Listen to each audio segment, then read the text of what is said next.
In this episode, David captures Ellie, and you see Joel is slowly recovering because Ellie was able to get him medicine. And you're waiting for him to do the traditional hero thing, which he's gonna burst through the door, he's gonna kill David, he's gonna save Ellie, and then they can continue on the journey. Ow! And we wanted none of that.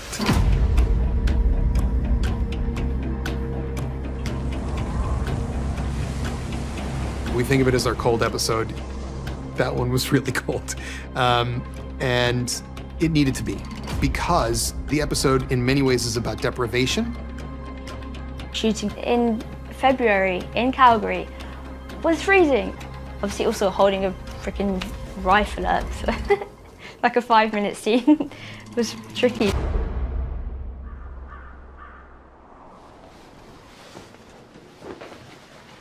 You thirsty? So we find ourselves in this darkest place with the darkest version of Joel. And Ellie is forced to survive on her own. So in the game, at this point, you play as Ellie. And it's this really wonderful moment when you watch people play it, because they almost always say, oh my God, I'm Ellie. Turn around and walk away. She is prickly and doesn't trust anybody. Naturally, she obviously isn't going to trust a random guy and his buddy in the middle of a snowy forest. What do you need? We have boots. Medicine? Like for infections.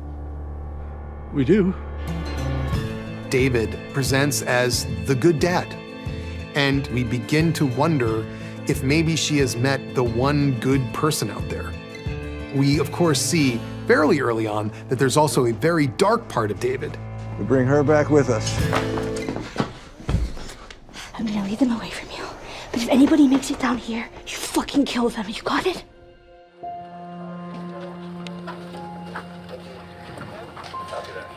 When he captures Ellie, 3, 2, 1, action!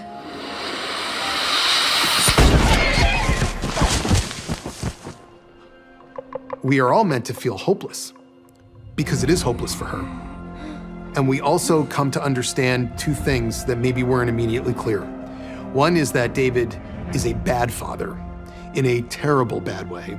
And the other is that these people that Ellie finds herself amongst have been eating their own dead. You're going to chop me up into little pieces. I'd rather not. Really, what he'd like is for her to be his little minion, his little wife. Once Ellie begins to realize that, the relationship becomes a lot more tense and a lot more scary and a lot more dangerous. You're a natural leader. You're smart, loyal, violent. She's surprised by the accusation. You don't know anything about me. She has no choice but to recognize some truth in that. And certainly David believes he's about to turn her. You have a violent heart, and I should know.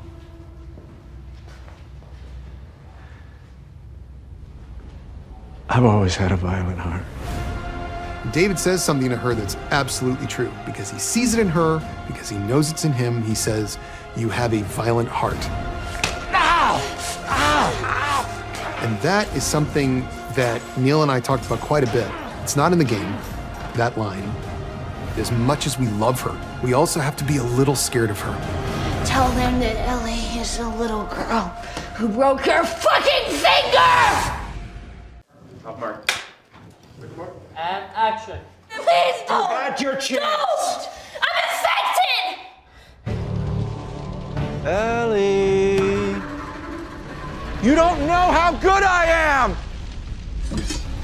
We see Joel coming to help her, and we are rooting for Joel to save her, but that's not gonna get it done. In the end, the only person who can save Ellie is Ellie. And how?